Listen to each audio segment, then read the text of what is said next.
अस्सलाम वालेकुम dear students. उम्मीद है कि आप अपने घरों में खैर आफियत से होंगे। मैं आपका teacher Jamsheed Ahmad UPS Bahadurpura zone Rajwar district Kupwara से हूँ। आज हमारा टॉपिक हाइड्रोस्फीयर है, जो हमने 6th क्लास की ज्योग्राफी टेक्स्ट बुक से लिया हुआ है।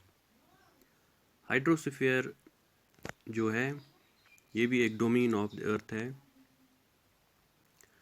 हाइड्रोस्फीयर में जितना भी पानी, जितना भी वाटर किसी भी शक्ल में हमारी जो अर्थ है उस पे है, तो उसको हम हाइड्रोस्फीयर कहते हैं।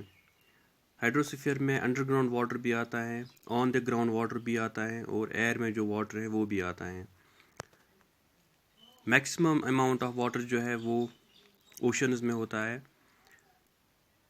तो the amount of water on the earth is 71%, और सिर्फ 29% जो है वो लैंड मासेस है। 71% की वजह से हम अपने अर्थ को ब्लू प्लैनेट भी कहते हैं।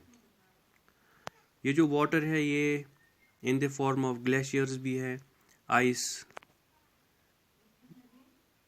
और ओशंस में भी है, रिवर्स में भी है, लेक्स में भी है।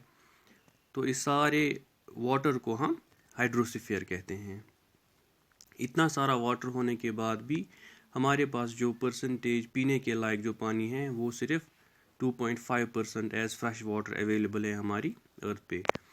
जो मैक्सिमम अमाउंट ऑफ वाटर है हमारी ओशंस में वो सॉल्टी है। दैट इज़ द रीज़न कि वो यूजेबल नहीं है फॉर ह्यूमन यूज़। हमारे पास जो ओशंस है वो 5 है। उसमें पैसिफिक ओशन आता है, अटलांटिक ओशन आता है, इंडियन ओशन आता है, साउदर्न ओशन आता है एंड आर्टिक ओशन। इनमें से जो सबसे बड़ा ओशन है वो पैसिफिक ओशन है। इसके बाद हमें एटमॉस्फेयर पढ़ना है। बच्चों, एटमॉस्फेयर क्या है? हमारी जो अर्थ है इस पे हम देखते हैं कि एक लेयर ऑफ अर्थ, एक लेयर ऑफ एयर है from the surface of the earth to 1600 kilometres. तो उस एयर को हम एटमॉस्फेयर कहते हैं। ये जो एयर है ये पूरी तरह से एक ब्लैंकेट की सूरत में है हमारी अर्थ पे, तो हम इसको एटमॉस्फेयर कहते हैं। इसमें बहुत सारे गैसेस हैं, लाइक इसमें नाइट्रोजन है, इसमें ऑक्सीजन है, इसमें कार्बन डाइऑक्साइड है, इसमें बहुत सारे और गैसेस मौजूद है। ज़्यादा परसेंटेज जो है वो नाइट्रोजन की है, 78%, ऑक्सीजन की 21%, और रिमेनिंग जो 1% है उसमें बाकी रेयर गैसेस आ जाते हैं। ये जो नाइट्रोजन है, nitrogen is useful for growth of living organisms.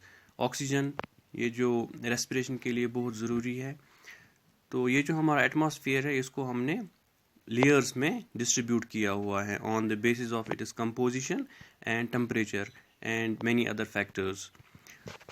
इस फिगर की तरफ हम देखें अगर, लेयर्स ऑफ द एटमॉस्फेयर, ज़मीन की सरफेस से लेके ऊपर तक जो पहली लेयर आती हैं एयर की, एटमॉस्फेयर की, उसको हम ट्रोपोस्फेयर कहते हैं।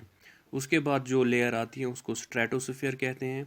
उसके बाद वाली लेयर को मीजोस्फेयर, उसके बाद वाली लेयर को थर्मोस्फेयर, और उसके बाद वाली लेयर को हम एक्सोस्फेयर कहते हैं। ये बात याद रखने की बहुत ज़रूरत है। ये जो डिस्ट्रीब्यूशन ऑफ लेयर्स हमने किया हुआ है यहाँ पे, ये on the basis of composition and temperature किया हुआ है। तो बच्चों, ये था एटमॉस्फेयर जो हमने अभी कंप्लीट किया। आज के लिए इतना ही। खुदा हाफिज़।